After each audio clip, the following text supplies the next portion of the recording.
Hi, Dwayne. I said hi, Sue, before, and yeah, I realized you can hear me. Yeah, well, I couldn't until you unmuted. Yeah, right. How are you doing? I'm doing okay. How about you? Oh, just feeling overwhelmed and kind of stressed with everything I got going on. But Yeah, you picked quite a time to retire. yeah, we're trying to get this house ready to sell and doing a lot of stuff, and my wife mainly. But And I know you've got one in Lincoln. Where at? Capitol Beach. Okay. Okay. Hi, Sue. Hi, Dwayne. Hi, Hello, John. John. Hey, I just realized when I have my lights on, looks like I'm extra divine with a halo over my head. It's really just the light. Well, that's natural, John. It's always the way you are. Why do you think I come to you for advice? Hell if I know.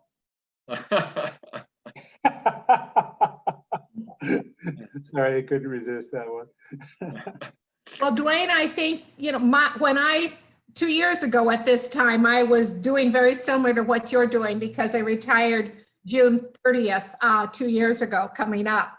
And you just kind of have to take one thing at a time, and some of them are going to take longer than others. And mine was more confusing because as a widow, I had been drawing on my husband's Social Security after I turned 65. So that was the number in the system, and it took them forever to get that all straightened out as to use my number instead. So it'll work eventually. You just have to keep at it. And Board of Pensions was very helpful. It was the federal government that gave me more challenges. Wouldn't you know it? Just keep track, just keep at it, and it'll get there. So, hello, Jane. Hi, Hi, Jane. Dwayne. Dwayne, is your wife retired? Yes, she is. What did she retire from?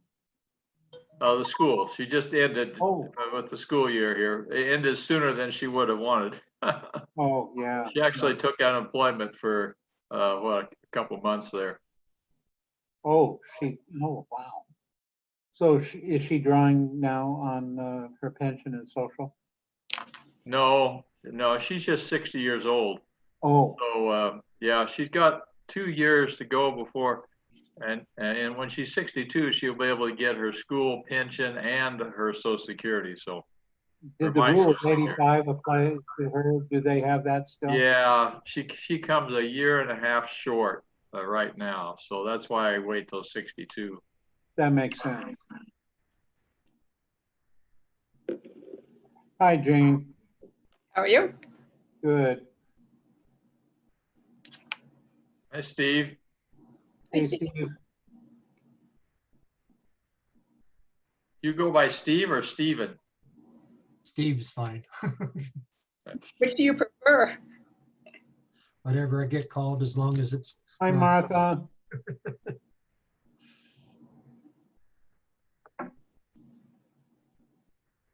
Hi, Kathleen. Hello. Hi, Kathleen. Hello. How are you? I like your All right. picture. What? I like your picture. Stay at home, save lives.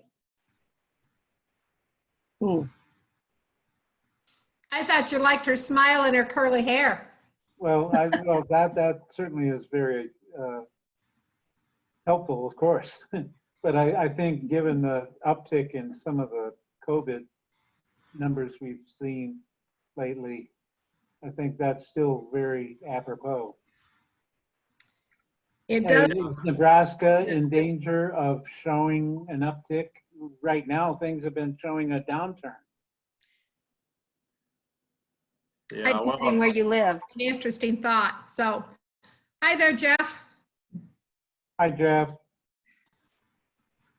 I'm afraid Pawnee City still has their head in the sand. I tell you what, I had a funeral, which was a graveside, but the gravesides have turned into funerals because of all that they want.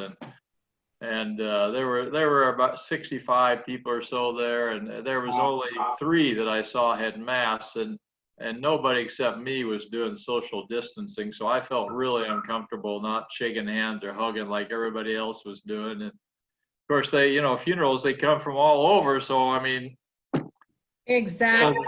gee whiz, there's just so many people, even in my church, that just are not paying any attention to any of the guidelines. I read that the thing we can do best is probably to model the behavior by wearing the mask, even if nobody else does, and Exactly. hide as best you can. Yeah. You see on the news, it was in New York, that someone was complaining about someone coughing and not having a mask, and talking to the proprietor of the business where she was at, and not getting, and saying, please, you got to enforce the mask thing. Well, this gal that was coughing without a mask comes up to her and coughs in her face. Oh my gosh. That's just bad. Just absolutely insane. I don't know if there's any law or anything that person broke, but boy, I walk a lot over at the Gateway, and I am encouraged that there are a few that don't wear masks, but I am very encouraged that many do. And so I'm very happy to, at least I feel safe walking around Gateway. I'd walk outside if it weren't so hot. John, is Gateway a mall or something?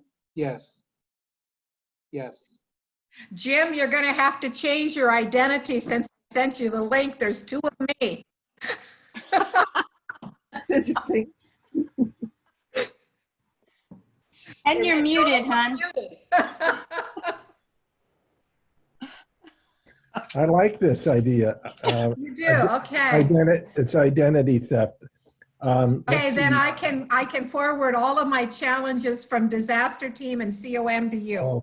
Oh, for heaven's sakes. Jim, He's got enough of a challenge. I guess that's a big no. Look, yeah, I see it changed his identity real quick. Well, even though Stephen never called me Martha, I'm going to take it that you and I are supposed to do our thing. So thank you for a call that gave me a heads up for it. So You're welcome. it's going to kind of keep us all in track and going along today. Good to see Owen. We hadn't seen you for a while. I'm glad you're back with us. And hello, Karen. I don't think it said hi to you. So Thank you. Hi, Karen. Hi, Owen. Hi. Hi, all. So Karen, Martha, go ahead and take over. All right. Let us begin our time together in prayer. Good and gracious God, we thank you for the gathering of your sons and daughters here on our computers and phones, and we bless the technology that you have given us so that we can stay connected and we can go out and be the children that you have called us to be in such safe ways, so that not one of your children but all of your children will be protected to the best of our abilities. We just thank you, Lord, for all of this and for the many blessings that you bestow upon us each and every day. We offer all the things that lay on our heart and those things that are too deep for words. And all God's children say, Amen. Amen. Amen. So how many of you are having worship inside your buildings? Karen, Stephen, just the two of you? So what is everybody else doing for worship right now? Are you online? I'm online only right now. John, you're online? Eastridge is online. We are gradually getting into a soft reopening. Session meets tomorrow. We're starting with small group kind of things and gradually working. I wouldn't be surprised that we won't be open until Labor Day. We're in Pawnee. We're on Zoom, and then I email the whole service and my sermon out to everybody that has computers, and then I run off hard copies for everybody that does not have computers and drop it by their door. Oh, that's a good idea. Here in Takema, we're doing a Facebook, a recorded video service on Facebook every Sunday, and we're aiming to open up for Together Worship on the 28th. Oh, of this month. Yeah. And what does that look like for you guys to open up? And how big's your congregation? Oh, and I'm sorry, I don't know much about the Takema church. On a Sunday morning, we would normally have between 30 and 50. And our sanctuary can hold 230, 250. So social distancing shouldn't be too much of a challenge for us. We've also got a kind of overflow area that we can open up and let people sit in there. So we should be okay as far as the social distancing is concerned. Other things we're gonna recommend masks and strongly recommend masks. And obviously we're not going to have fellowship time afterwards. We won't have anyone greeting at the door. We'll have open doors. Right. And we won't have any congregational singing. One of the reasons why I'm a little bit hesitant even about opening up on the 28th is that I don't know why people really would want to come and sit in a building and do less than what they can do on a Sunday morning online, to be honest. All the things that we normally associate with church, fellowship, singing together, Communion. giving someone a hug whenever they've lost someone. You know, we had a tragedy in our town last week. A 13-year-old boy was killed in an ATV accident. He was a member of our congregation. He was one of our confirmands last year, and he, you know, he was just the most delightful boy. And I made the pastoral decision last week to go ahead with his funeral service, no restrictions in terms of social distancing. It was a very difficult decision for me to make, but I couldn't put that family through the additional trauma of saying which 50 people are you going to have in the service. So it was a decision I made on a pastoral level. But it was Irishman. Which one? It was just horrendous to try and say to people, look, try and be careful about hugging, try and be careful about shaking hands, you know, in that situation. So, I mean, I don't know why people would want to show up to church to only do half of what they can normally do. I agree with him. Absolutely. Who just said that? I'm at Our Savior Lutheran Church now in Wayne, and we live stream on the radio on Sunday morning at 10, and then it's posted to Facebook.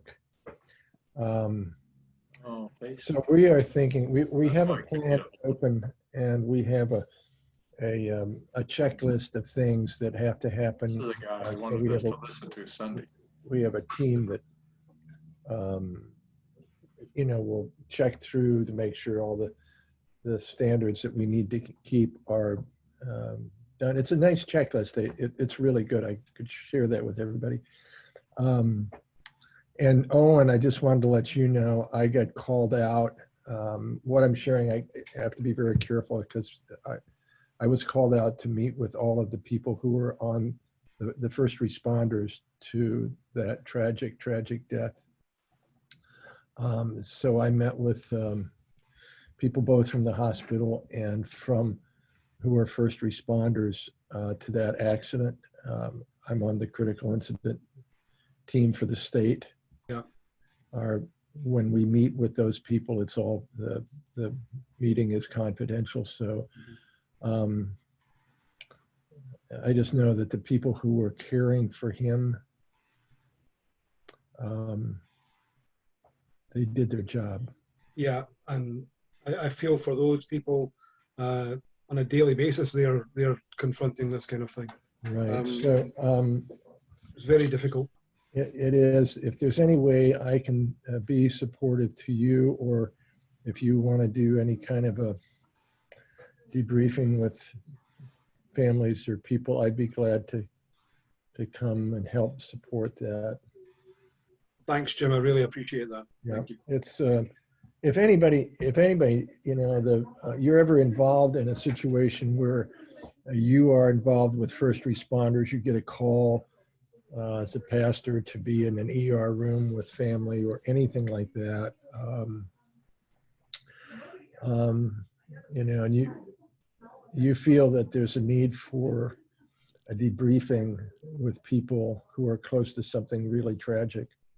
If you go to the CISM, I'll put it up on the chat for the Nebraska State CISM, that link, and talk to local first responders to see if there's a need for debriefing. But, and if you want to get into that, if you want to be a person who is on the state team, there's some information on that website too that you can apply. But what Owen went through and the members of that community is horrific. It's awful. Our prayers go out to you, Owen, and to your congregation. Most difficult funeral I've ever handled. Jim, did you say that in Wayne you're meeting in the building or you're preparing to meet in the building? I'm sorry.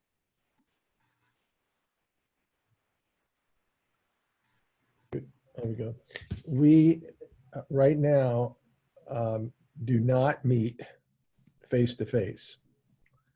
Okay. There's about well, maybe 5 or 6 in the sanctuary on a Sunday morning who are either playing the organ, assisting, videotaping, audio taping, all that stuff. And we are planning an opening. And we have a date set, but we won't announce the date till 1 week before in case we want to change that date. But we have a checklist. It's a 1 page, people using sanitizer, people wearing masks, you know, bathrooms clean, yada, yada, yada, all the checklist of things that we need to do. And we have somebody at the front door greeting people, ushering people, sanctuary marked out, all those things. The sanctuary can hold 400 people, so it's like, well, okay, figure out a place to sit. So we're getting ready.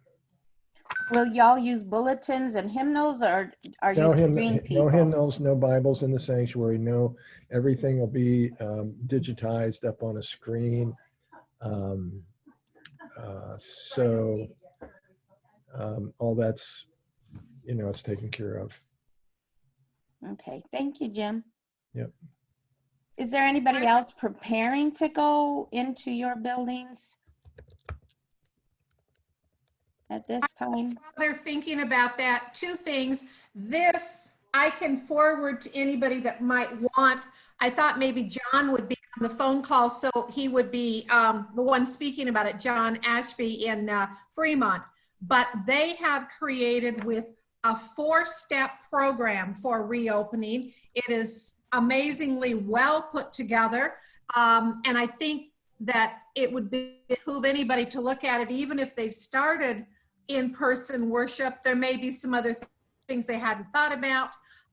Go back and kind of pick them up, or it's just a really helpful thing. So if you are interested, I would be happy to give it. I saw Owen's hand. Was that whose I saw? I saw somebody's hand up. Yeah. Okay. All right. I will forward that to you. Obviously, you would change the name, the setting, what else might be needed. But I think it's very good. And then the second thing, don't forget, there are technology grants available. If by chance your church doesn't have the ability to project the bulletin onto a screen, etc., there are some technology grants. Those were talked about in the last Homesteader, and I believe it's on the website for Homestead Presbytery. However, I also know that they had their own disaster today or this week, in that Jess's computer totally died on her. They're in the process of getting one, but in the meantime, she's very limited in what she can do. And this weekend, she lost her cell phone was stolen. And so she's been using her own phone, and she's using a very antiquated one that the Presbytery office had. So her new phone should be here today. So she was feeling better about that. So keep the Presbytery office and Jess in particular in your prayers. She does an enormous amount for us behind the scene. Sue, could you email that to just all of us? If you'd like it, sure. And if nobody want, if you don't want to open it, you don't want to open it, but at least you have the opportunity. It'll come as a PDF file. Okay. Thank you. Easy to get. Yep. Thank you. Hey, Dennis, are you opened or are you planning an opening anytime soon, Dennis? And you're muted, hon. We can't hear you. Okay. There we go. Okay, the Episcopal church I'm attending is planning to open probably in the fall. They're being very, very cautious. The logistics are immense, having to remove the prayer books and the hymnals and not do bulletins. They will email the bulletin out to everybody the day before, and we print them out and bring them with us. As a way of reducing things. And the church had been having 3 services, but one in the small chapel that's too small to hold a group safely. So they'll only do one in the large sanctuary, and it will be one because of the logistics of not having anybody available to clean up and sanitize between services. So I think the Episcopal Diocese is being extremely cautious. Good for them. Yeah. That helps the pastor when they have that support. Yes, it does. It doesn't all have to fall on the pastor's shoulders. That That's won't right, let us open. Yeah, a lot of it falls on the bishop's shoulders. There you go. Yes, That's one reason to have bishops, I guess. Yes, sir. Thank you for sharing with us. Sure. Jeff, how about you? How are you doing? Oh, you just muted yourself, hon. We're good. Thanks. Am I creating a? Oh, yes. For some reason, Jeff, you're on here twice. I wondered about that. How Let me do I see if get I out? can get rid of one of them for you. Thank you. Is that better? Nope. No. I think it is now. Hello? No. Oh, Like you're from a different dimension. I know.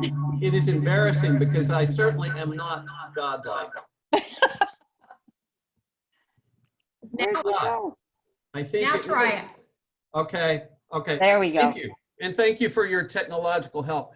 I'm fine. I'm good. We're good. We haven't had a change for weeks. We went online immediately when we stopped meeting in the sanctuary back in March. Have not missed a Sunday. What we do is we record the service in many more parts than we used to, obviously. And then a wonderful young lady puts it all together and edits it into a finished product.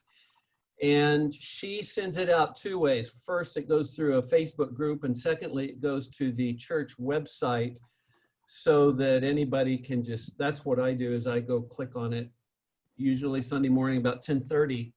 And then some people watch it together live, or you can watch it on your own. We had a group, I asked a subcommittee formed from both the session and the worship committee, 5-6 weeks ago now, 4 or 5 weeks ago, to work through the denomination's 24 questions for reopening church.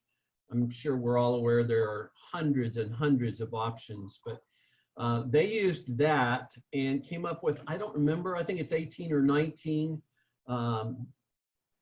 items on what we're using as a checklist.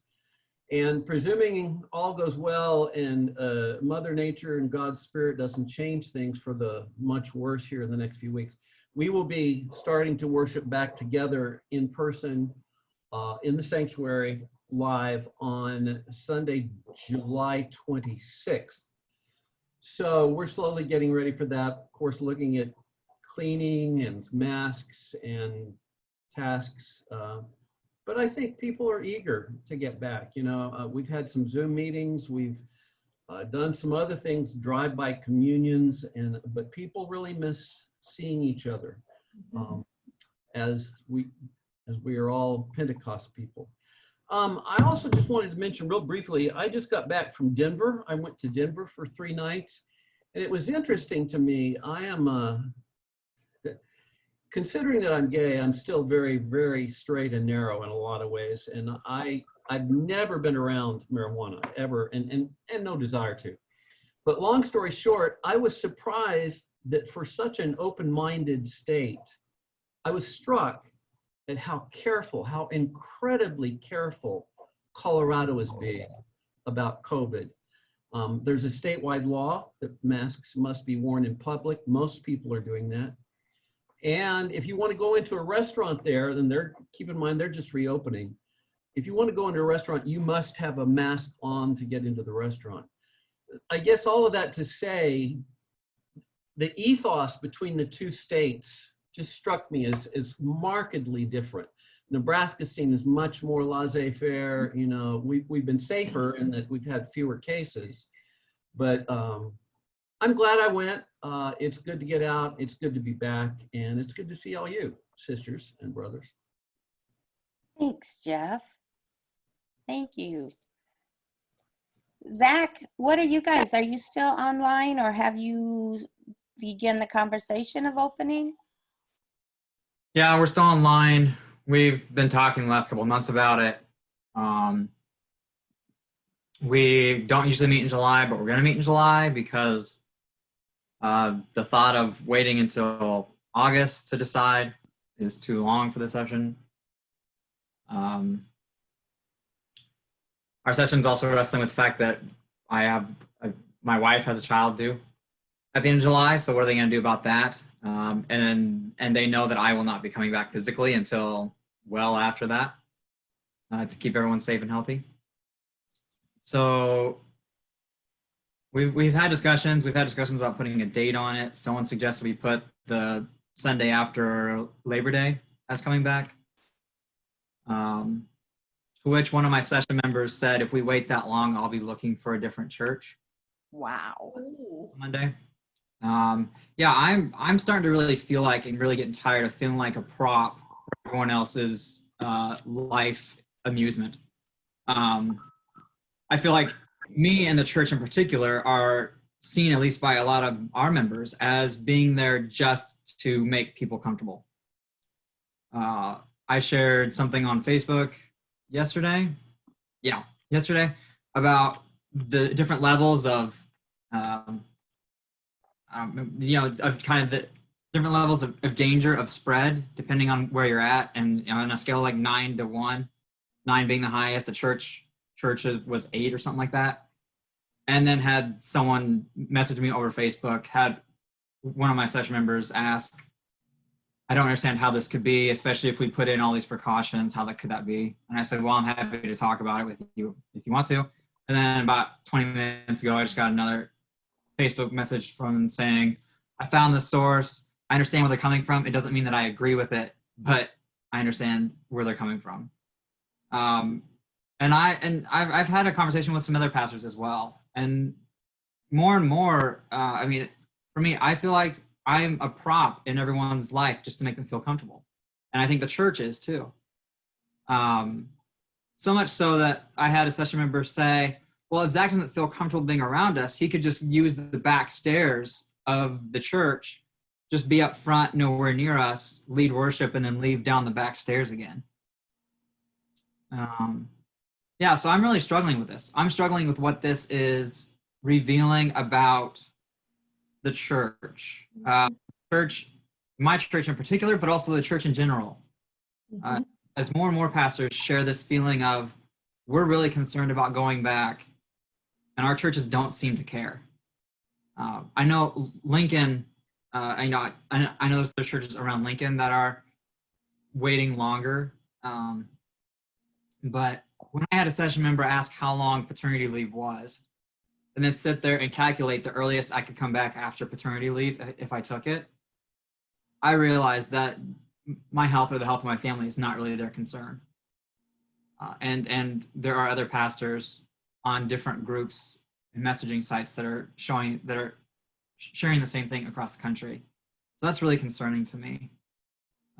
And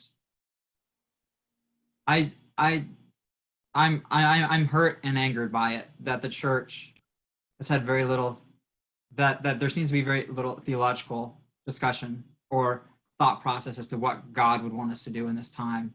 And rather it is a lot of, I'm ready to come back, or if we don't come back, we're going to lose people, without much reflection on what does that say about our church and about what we think about faith, if not actually being able to physically come to church every Sunday means we're going to lose people and our church could possibly die because of it. So I know it sounds a bit abrasive, and I'm sorry about that, but that's where I'm at right now. Is when did church become just a prop in order to make someone's life feel comfortable? When we truly have people dying out there of this disease and dying of people who don't like them for one reason or another, or don't know them but judge them as being less valuable. So that's what I'm wrestling with. So our session, we very well could be back in August or September, and we very well could come back, and I'll have to figure out with the church what that means for me, how I'm there, lead the church or not. So. Zach, thank you so much. You have spoken things that probably have rattled around in our heads and haven't known who to speak to about it or with it, or just to express it to somebody without having repercussions of being able to do that. So thank you so much, Zach. I really appreciate everything you've said to us. I personally am really, really fortunate that my session and my council, as I serve Presbyterian and Lutheran, have said, Pastor, when you think it's time, we will follow your lead. And I know I am lucky in that manner, because many of my colleagues have said either or. Either we open or fill in the blank. So has anybody else had to have experiences, or are you having experiences or feelings like Zach is having and just don't know what to do with it? Kathleen? I don't know that I've really had experiences like that, because our congregations both have said they're not even ready to talk about opening up yet. And one of our the smaller congregation, Belden, has few enough people that they could easily spread out in the sanctuary, but our clerk of session called a number of them and they said they wouldn't come if we did. And Zach, some of my thinking is that I have a sister who thinks this is all political and it'll go away when we get a new president. So I think that some of what you're hearing is people just aren't paying attention to the right voices, the voices that are concerned. And I know she listens to different news than I do, and it's hard for me to believe that she's thinking that way. But I think there are people who think so differently than what we do from what we've heard that it's hard to even know how to communicate and be with them. And I don't know what to do with that either, Zach. It's a challenge. It really is. Thank you. I have a sector of my congregation who don't believe that this is even real. They don't even think that this is happening. They won't wear masks, and they are really embittered at the fact that that we're not having church. And I'm really glad that Zach said what he said, because it makes me feel less guilty about the way I'm feeling. So thank you, Zach, because I really just despair at some of the ignorance, the just blatant ignorance that's going around. Thank you, Owen. Yeah.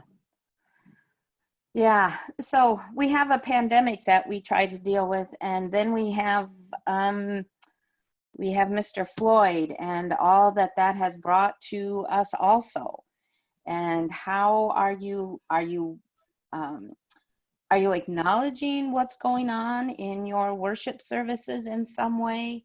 Are you feeling like you can't speak your mind because of where you reside? I know that I have to be careful what I say. Last year when I went to Lutheran's Churchwide Assembly in Milwaukee, and we walked peacefully to the ICE office and posted our 97 thesis up on their door. And we were just out there being very peaceful, and we walked back to the convention center. When I came back to worship and told them my experiences, I was called out because I was being political, and I had no right to be.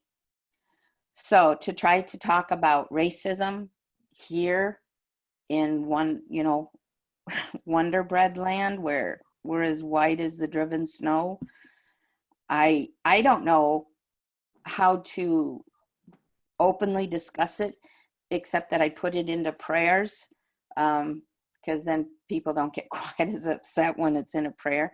What are you guys all doing right now? Kathleen? You hit one of my nerves, and that is when people accuse us of being political. I don't know anybody that was ever more political than Jesus Christ. And I think that's what we're called to be. And I think it's a way people talk to us to shut us up when we make them uncomfortable. And maybe that's really harsh too, but I feel like that is unfair. I mean, it's just, it shuts us up as pastors and says we don't really want the truth. And I'm really being generalizing here and strong, but I do think that that's what that's about. When people say we don't want you to be political, they say we don't want you to disagree with us or talk about anything that's different. John? If I could say, it got personal when one of our staff went in for a haircut or hair appointment, and person came in, and in their strip mall area, they had a Black Lives Matter, and all of the storefronts had the sign as support to African American business in the same mall. And person had come in said, "Did you put that sign up?" They said yes. And they said, the customer or person said, "I won't be coming back. I don't accept what he just rejected them for that statement, for that sign. That really sadly made a big sigh of frustration and angst in me. Yeah, those things that are too hard for words. And we just hope that the Spirit hears our woes, because it is hard. I wish I had answers for myself. This is such a turning point in not only our country, but in our churches. Are we really going to take a stand and be who God has told us we are to be? You know, what are we supposed to do? Martha, I think that we need to, we've used the word political throughout this discussion, but I think we need to use another P word, and that's the word prophetic. We have a prophetic ministry, and the church the church has to be prophetic. And yes, and this is kind of playing into what I'm going to be saying on Sunday morning, to be honest, because this is where I'm going with all this. I don't care if people don't like what I have to say. And we've got to get to the place where we don't care if it has an impact on us personally. Jeremiah didn't have a good time when he began to preach a prophetic word.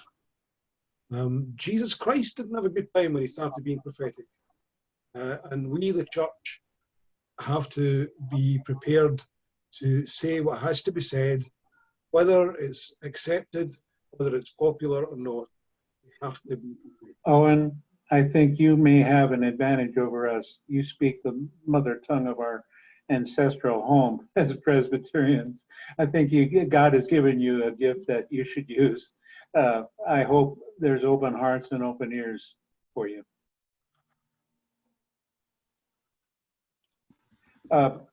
They just don't understand what I'm saying.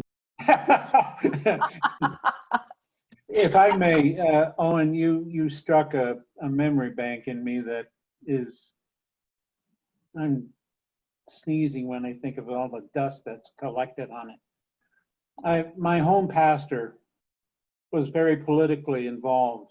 He was pastor at our church in San Francisco around the time before C-67 was written. Okay. And he was very, very vigilant and very involved in even I think he went down to Selma for the marches down there. And he was ridiculed by our session at the church, but he stayed for another 5 years, went into campus ministry and such. Anyhow, he was more than just political. He was, as you could say, prophetic, but he was also pastoral.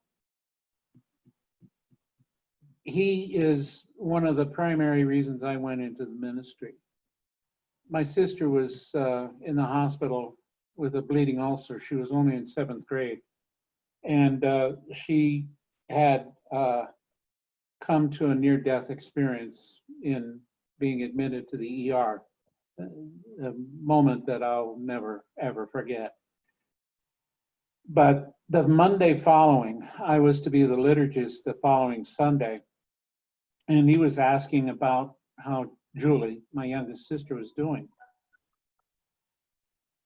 After we had finished and he gave me the scripture lesson and the prayers that I was going to lead that following Sunday, he said, "Are you going to the hospital?" At which I said I was going to take the public transportation over to the hospital to see my sister. He said, "Hop in, I'll take you down." He went in with me and we went in to see my sister, and he offered a prayer. I can't begin to say what he offered, but just before we had gotten in the car and gone down, he called the Irwin Memorial Blood Bank, made an appointment to donate blood for my sister. That act meant so much to me. I could not donate blood, I was too young. And I mentioned that to my pastor, and he said, "John, you can donate your life."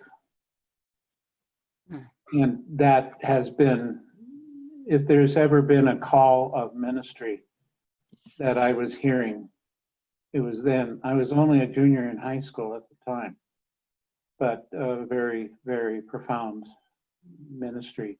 Here was a guy that was prophetic, as Owen would say.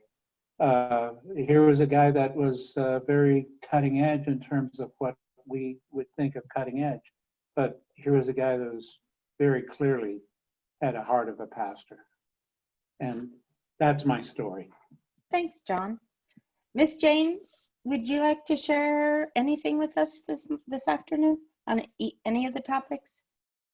You know, in terms of what we're looking at, we're still doing all the online stuff and anticipating opening Sunday after Labor Day, but that's sort of up to the moment. Session is, you know, talks about it at each of their meetings, but they're all on board with that. That's the plan.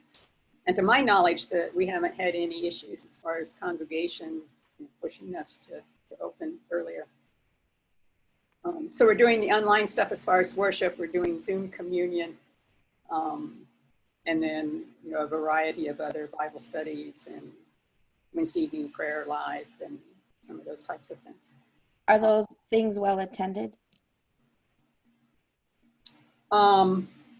Moderately. For communion, we usually have around 20. Some of the same people and some, are different. So, exactly how many people have actually participated, I don't know, but usually we have about 20. Okay. That participate in that. Last night we had a Zoom discussion on the film Just Mercy.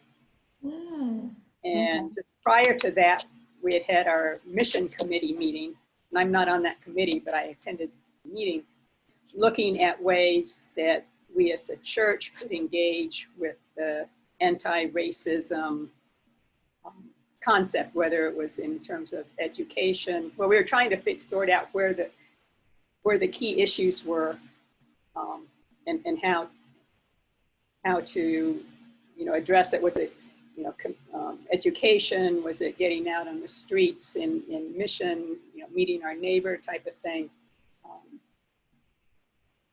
And then best how to address that, and came up with several ideas in terms of possible educational venues, with the congregation and discussion groups and that type of thing. So it's sort of a work in progress, but there's active interest in moving forward and not letting the ball drop, so to speak. Excellent, excellent. Miss Jane, I have to ask, how was that lemon dessert last week? It was good.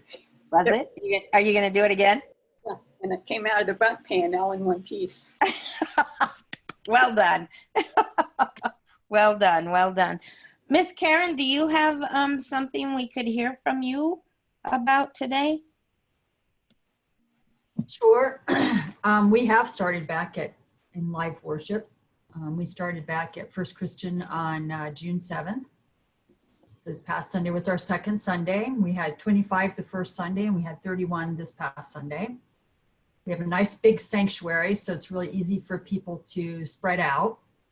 And people have been very compliant with our other kind of requirements, like wearing a mask and staying physically distant. And we've just opened up the sanctuary and the narthex, and that we have a chapel entrance with a unisex bathroom. So we just have the one bathroom available if needed. And kind of in response to Owen's comment earlier, I kind of wondered that too. I thought, well, gee, what, can't do half the fun stuff we do in worship, what's the point? But we've gotten really good feedback. We, of course, the first thing they're all like, ooh, church got done so fast. I'm like, well, yeah, as disciples, we usually have communion every Sunday. So we didn't have communion. We didn't collect an offering. We didn't pass the peace. We didn't sing the doxology. Yeah, we cut out a bunch of stuff. So yeah, we got done in about 35, 40 minutes. But I think the draw for people was being in the sanctuary, in our worship space. We do have a really beautiful sanctuary. And I think it's just been the idea of people being able to see one another. Even though they've been very good about keeping physically distant. It's mostly been, it hasn't been any of our really vulnerable individuals. They've been staying away, but we've been keeping in touch with them. And then after church, we've been gathering outside the sanctuary doors to chat. And again, keeping physically distant, but at least people feel like they see each other and they can communicate. And then we're still doing a YouTube video every week, which we usually record on Tuesday. So that's kind of thrown my whole rhythm off, trying to have actually something to say by Tuesday when I usually kind of count on having the whole week to ponder it. So I'm still not used to that flow yet. But people seem to be responding well. We're not getting a really good response from the videos. Like a couple weeks ago, we didn't have really any views, we don't think. we're tracking that to kind of reevaluate if we're going to keep doing that after June. But we are doing like a worship kind of newsletter type thing every week where we have the scripture and I write out a meditation, and we have a spiritual practice each week, and any prayer concerns. And so we've been snail mailing those. And just to remind people, you know, you don't have to drop everything off. We have a wonderful postal service. I just would like to say, my brother's a postal carrier, so I have to put a plug there. You know, but so we send that out, and I think that may be connecting with people a little more, because the people we hope to connect with on the video are, you know, don't have computers or aren't conversant in how to use YouTube or any of those kind of things. So we're looking at that sermon by phone that Jane told us about, and I've heard from a couple other people. So we're looking at maybe doing something that way. And then in response to your question about, because I've talked a lot about, I don't know who coined it, but pandemic to protest is kind of the way I've been putting it in my meditations, and talking a lot about, you know, how we find ourselves in both situations at the same time. And right now what I'm saying a lot in my messages is that we're called to listen, to really hear what our brothers and sisters are saying, to, even though it's uncomfortable, even though we don't want to admit it, even though we don't like admitting our white privilege, we have to admit that, and we have to listen and hear what people are saying and think about how we can concretely respond. That we're in this for the long haul. This isn't a quick fix. It isn't gonna, hopefully it's not just gonna blow over and go back where it was. So I'm hoping by, you know, planting some seeds that way, I'm hoping that's, I guess I see that too as being prophetic, to say, you know, sometimes the best we do for one another is we really hear each other. And then thinking about what Zach, what you were saying about your church, I find myself realizing that I think all of this is really going to give us an opportunity to look at what we mean by the church and what we mean for our specific congregations. I've been concerned about First Christian anyway. And so I started reading this book. One of my Presbyterian colleagues that I worked with in World Mission when I was a mission coworker recommended Autopsy of a Church, 12 Steps How to Keep Yours Alive. And the author goes through different topics. And one he talked about that I just read that Zach I thought about was, is the church more interested in its preferences or in its mission? And what you were saying, Zach, really struck me, because I struggled with that at first, that everybody's so interested about their preferences, about their preference about how we do worship, and their preference about what we do with our building. And, you know, that's just, sometimes I think we get so mired in everybody's preferences, and I feel in the tug of war with that sometimes. And so I'm a little bit anxious that all of this is going to bring some stuff to a head. And I have helped another congregation close before, and I am here to tell you it is not fun. It had to be done, and I know God gave me the gifts to do what I needed to do, because it was not fun. And I'm really kind of mad at God right now, because I'm like, I don't want to do this again, because I did it with the campus ministry as well. Someday y'all are going to start calling me Pastor Death, and I would not really enjoy that very much. No. So I don't know. I just think, Zach, I think you're on target, that I think we may have an opportunity we don't want, but I think we're going to have an opportunity to really look at, our church is viable, not in the sense of our church is viable financially, but are our congregations about mission and ministry? And I don't know. I'm struggling with that, because I'm with you, Zach. It's kind of like, really, you're worried about how we do communion. You're worried about it feels like surface things to me sometimes, but I know they're deep-seated issues for people. So I don't know. I think we're gonna have a lot to deal with in the next months and years. So, Miss Jane? Karen, Thank you, Karen. to piggyback on what you're saying, I think this is a critical junction, as far as where our churches go, because we were kind of forced into making some rapid changes that would have never happened or would have taken years. So there's some momentum for change. And if we fall back to where we were, to me, that's kind of a death sentence. If we can motivate and move forward and think outside the box and, like you say, focus on mission. I had a situation when I was up in Minot, North Dakota, where I was part of a congregation that split. And, it was a disastrous situation. And in the course of all of that, I had to make my own decision as far as what was important about being church. Was it the building, which a lot of people were focusing on? That's where they wanted to have their funeral. What was it that was important? Was it that? Was it community? Was it mission? And what it came down for me, was it what was important wasn't the building, it was community and it was mission. And once I figured that out for myself, then I knew what decision I needed to make as far as, where I went with that particular congregation. But I think that's kind of what we're having to do now, as congregations and churches. Take a hard look, a conscious, intentional hard look at what's important. The natural order of things in physics is to revert back to what's comfortable, but that's not going to work. It has to be intentional. What we do has to be intentional and some intentional thought into it. So.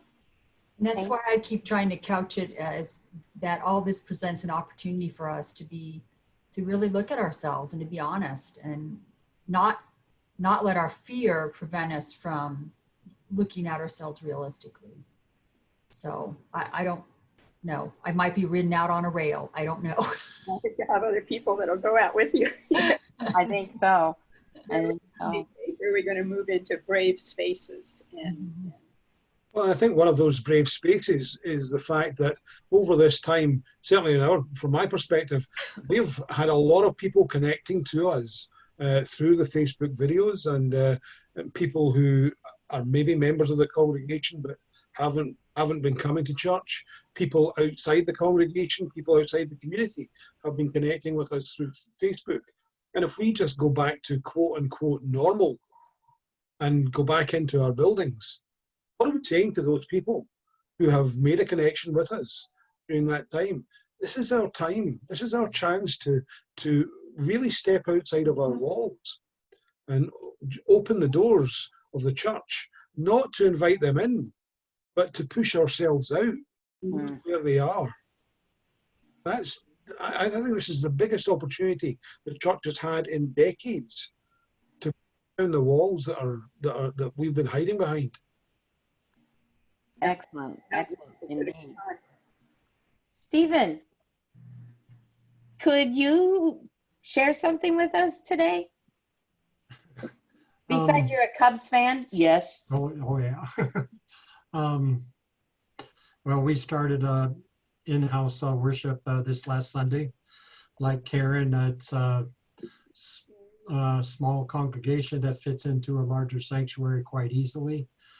Most observed the Mass, had a couple families that went without, but it went really well. And as to the issues we're facing and things, it's like with the pandemic, being a smaller community isolated, the isolated has been beneficial. It hasn't touched us much, but it hasn't become real for a lot of folks. And that's the same thing with the racial issues. We addressed it, and I was particularly looking at, I think it was Trinity Sunday, talking about being created in the image of God. And one of the last parts is that if you look in the mirror and hold that image of how God holds you up, basically we should be the same if we're putting ourselves down or if we do anything else to any other creatures of God. And it kind of brought that out a little more, but it's still an issue that doesn't touch home very close. So that's a challenge, and it's also a blessing, but probably more of a challenge that people don't see. Stephen, where do you serve, hon? I'm in Clarkson. It's in northern Colfax County, north of Schuyler.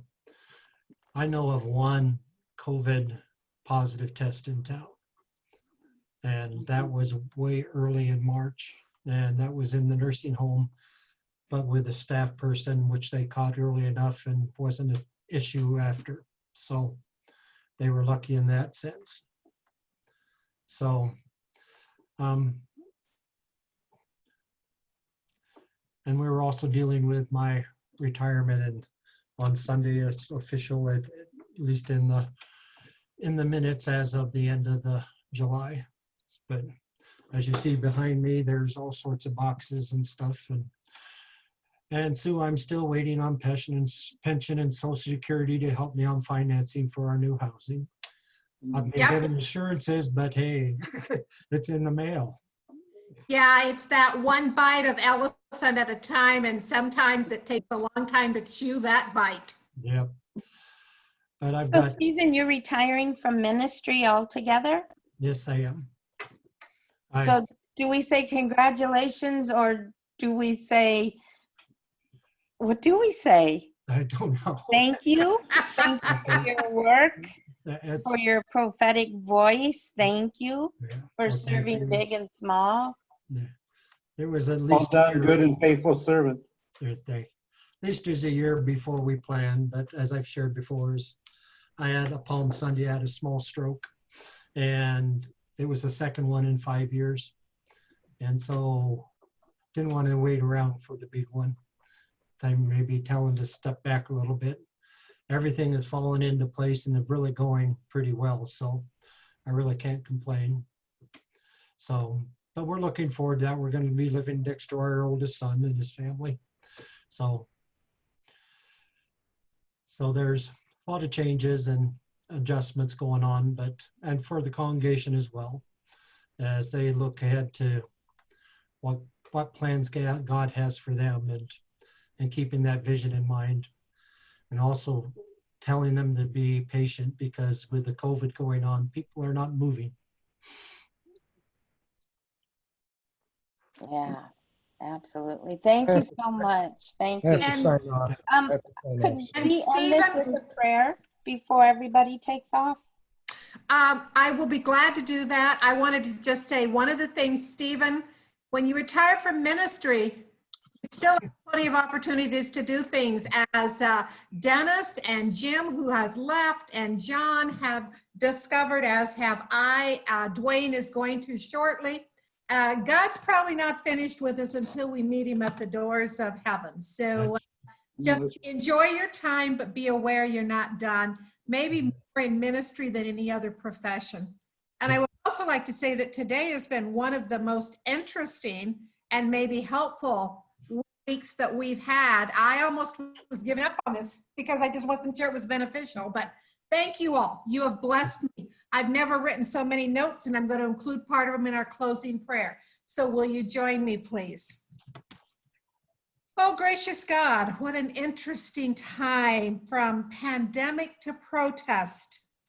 Help us to find intentionally those brave spaces that we can listen and then not invite others in, but push ourselves out, even as we become boldly prophetic and political.